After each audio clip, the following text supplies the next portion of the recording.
So எல்லாரும் நல்லா படிச்சுட்டு இருக்கீங்கன்னு நினைக்கிறேன். சிஎஸ்ஐஆர் நெட் எக்ஸாமுக்கு ரொம்ப முக்கியமான ஒரு அப்டேட் வந்திருக்கு சிலபஸ் சேஞ்சை பற்றி. ஸோ எல்லார் மனசில் இருக்கக்கூடிய ஒரு முக்கியமான ஒரு கொஸ்டின் என்ன அப்படின்னா, என்னடா அது எக்ஸாமுக்கு முன்னாடி இந்த மாதிரி ஒரு நோட்டிஃபிகேஷன் வந்திருக்கு, இப்போ என்ன பண்ணுறது, எக்ஸாம் எக்ஸாமுக்கு அப்போ எப்படி இருக்கும், என்ன சேஞ்சஸ் வரும் அப்படின்ற மாதிரி ஒரு கன்ஃபியூஷனான ஸ்டேட் இருக்கும்.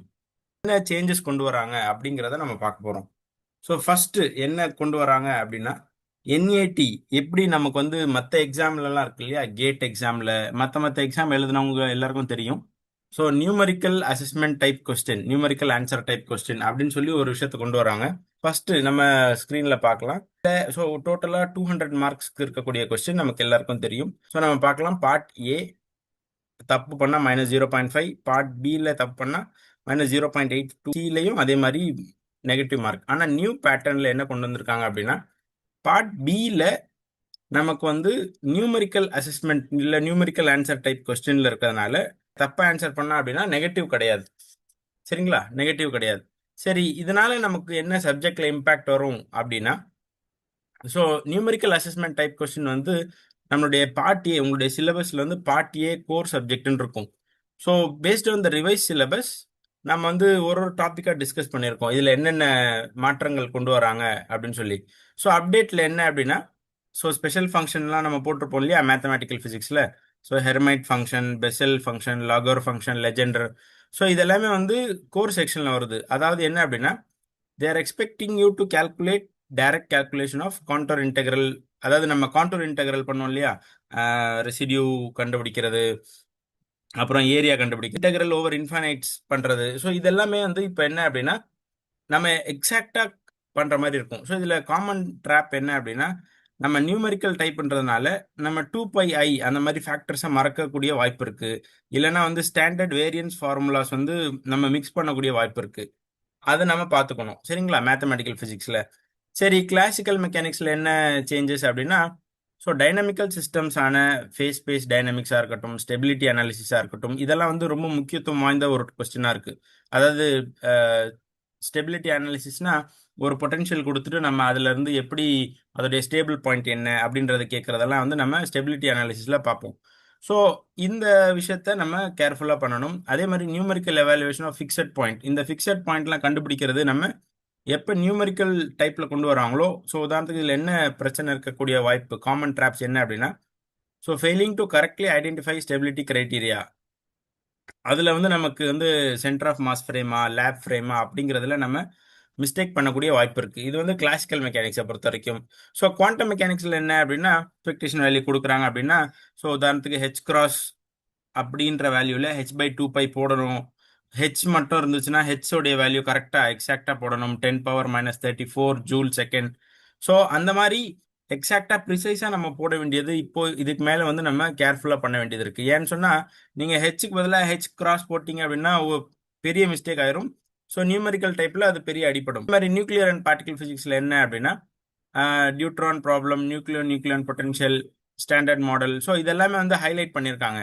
அதே மாதிரி calculation of Q values, so Q value இதெல்லாம் வந்து டைரெக்டாக போகிற மாதிரி இருக்கும். ஐசோஸ்பின் வச்சு நம்ம டைரெக்டாக சால்வ் பண்ணுற மாதிரி இருக்கும், ஸ்ட்ரேஞ்ச்னஸ் நம்பர் வச்சு. ஆனால் இதில் நம்ம சிமெட்ரிஸ் மிஸ் பண்ணக்கூடிய வாய்ப்பு இருக்குது. இப்போ ஐசோஸ்பின் அப்படின்னு சொன்னால் -1 +1 அப்படி இருக்குன்னா நம்ம -1 +1 எதை போட்டோம் அப்படின்றத நம்ம கரெக்டாக போடணும். இல்லைன்னா நமக்கு வந்து அங்கேயும் நியூமரிக்கல் டைப்பில் பிரச்சனை இருக்கும். ஸோ தெர்மோடைனமிக்ஸில் அதே மாதிரி எக்ஸ்சேஞ்ச், அதாவது எக்ஸாக்டாக நான் என்ட்ரோபி கால்குலேட் பண்ணுறேன், ஸ்பெசிஃபிக் ஹீட் வேல்யூ கால்குலேட் பண்ணுறேன் பார்ட்டிஷன் ஃபங்க்ஷனில். அதே மாதிரி நியூமரிக்கல் ப்ராபபிலிட்டி ரொம்ப முக்கியம். P = E பவர் அப்படி நம்ம கால்குலேட் பண்ணணும் இல்லையா, divided by partition function. So அந்த மாதிரி கால்குலேஷன் போடுறப்ப நம்ம போல்ட்ஸ்மேன் கான்ஸ்டன்ட் எங்கெங்கெல்லாம் நம்ம கால்குலேஷன் போடுறோமோ, அதாவது கான்ஸ்டன்ட்ஸ் யூஸ் பண்ணுறோமோ, அங்கெல்லாம் நம்ம ரொம்ப கேர்ஃபுல்லாக இருக்கணும் நியூமரிக்கல் டைப்பில். ஏன் அப்படின்னு சொன்னால் கொஸ்டினில் நம்ம பார்க்கணும் எலக்ட்ரான் வோல்ட் பெர் கெல்வின் கொடுக்குறாங்களா இல்லை ஜூல் பெர் கெல்வின் கொடுக்குறாங்களா அப்படிங்கிறத பார்க்கணும். அதே மாதிரி டிஸ்டிங்விஷபிள் இன்டிஸ்டிங்விஷபிள், அதாவது டிவைடட் பை n ஃபேக்டோரியல், அது வந்து இன்டிஸ்டிங்விஷபிள்கா இல்லை டிஸ்டிங்விஷபிள்கா அப்படின்ற அந்த ஸ்டாட்டிஸ்டிக்ஸ். ஸோ அந்த மாதிரி சின்ன சின்ன மிஸ்டேக்ஸ் பண்ணுறதுக்கான வாய்ப்புகள் இந்த நியூமரிக்கல் டைப் ஆன்சர் கொஸ்டினில் நிறைய இருக்குது. இது பேசிக்காக நம்ம ஹை இம்பேக்டான கொஸ்டின்ஸ் இருக்கக்கூடிய டாபிக்ல இருந்து வரக்கூடிய இந்த மிஸ்டேக்ஸை நம்ம டிஸ்கஸ் பண்ணியிருக்கோம்.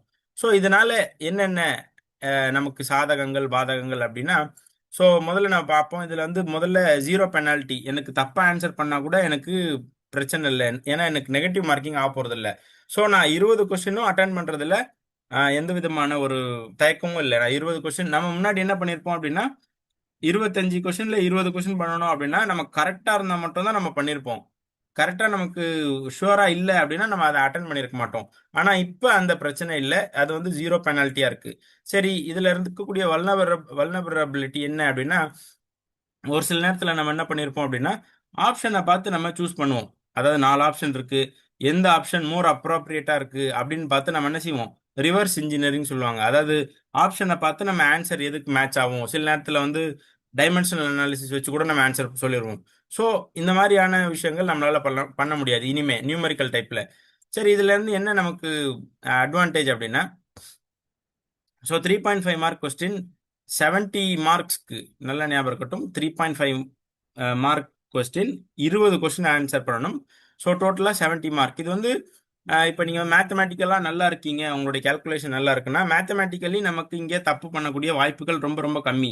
ஏன்னா நம்ம ஜஸ்ட் நம்பர்ஸில் டீல் பண்ண போகிறதுனால ஃபார்முலா எழுத போகிறோம், இல்லை அந்த கொஸ்டின் என்ன இருக்கோ அந்த கொஸ்டின்ல இருந்து நம்ம ஃபார்முலா எப்படி இது பண்ணணும்னு பண்ண போகிறோம்.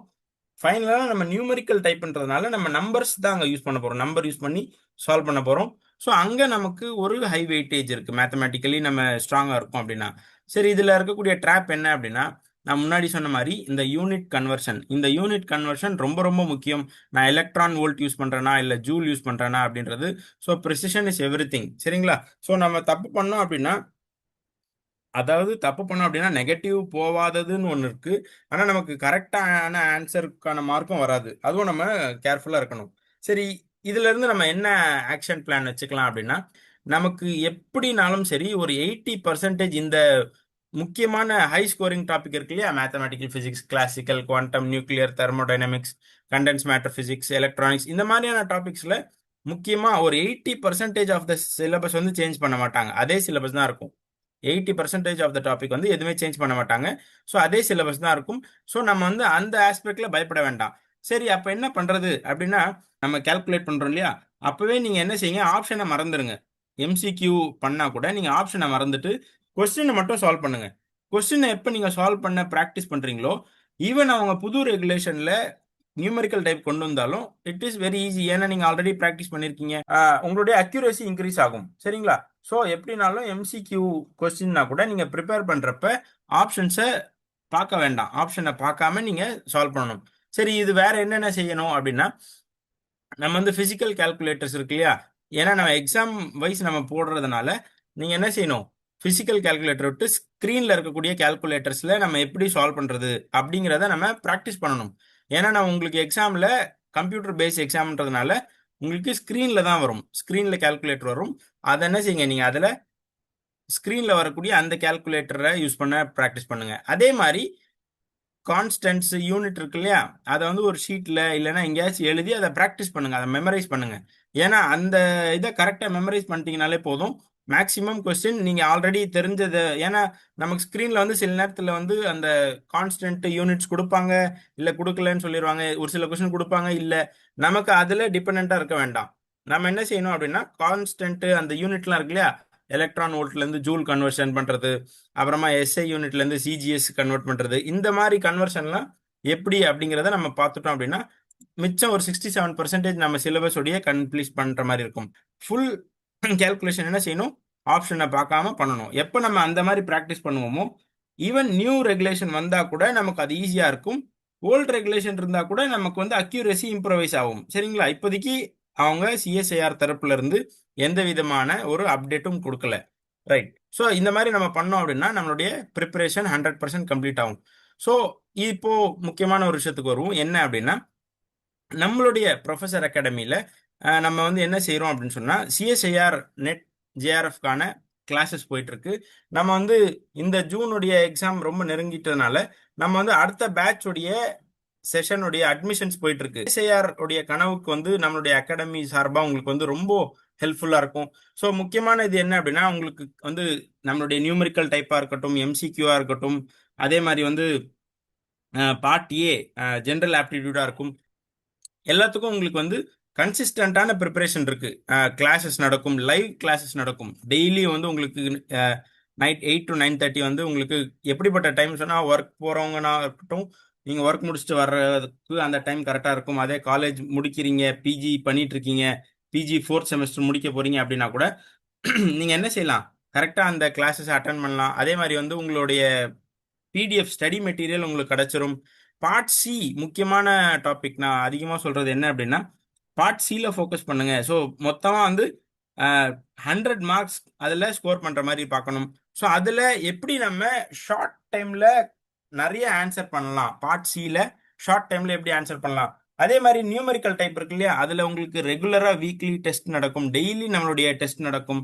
ஸோ இந்த மாதிரியான டெஸ்ட் நம்ம பார்க்க பார்க்க படிக்க படிக்க எப்போ நம்ம ஒரு கன்சிஸ்டன்டான ப்ரிப்பரேஷனில் இருக்கோமோ, அப்போ வந்து உங்களுக்கு எக்ஸாம் போகிறப்ப அது வந்து ஒன் ஆஃப் த டெஸ்ட் மாதிரி இருக்கும். ஏன்னா நம்மளுடைய செஷன் ஆல்ரெடி நம்ம ஆன்லைனில் இருக்கிறதுனால டெஸ்ட்டுமே உங்களுக்கு ஆன்லைனில் இருக்கும். அதே மாதிரி நீங்கள் ப்ரிப்பரேஷன் பண்ண பண்ண பண்ண உங்களுக்கு என்ன இருக்கும் அப்படின்னா, அந்த கான்ஃபிடன்ஸ் வரும். எப்போ நான் வந்து கொஸ்டினை பண்ண பண்ண பண்ண எனக்கு வந்து அந்த கான்ஃபிடன்ஸ் டெவலப் ஆயிடுச்சு அப்படின்னு சொன்னால், நம்ம எக்ஸாமில் பண்ணுறதுக்கும் அது லேசாக இருக்கும். ஸோ அதுக்கு நம்ம செய்ய வேண்டியது என்ன அப்படின்னா, இங்கே நம்ம ஸ்க்ரீனில் தெரிகிற நம்பர்ஸ் காண்டாக்ட் பண்ணுங்க.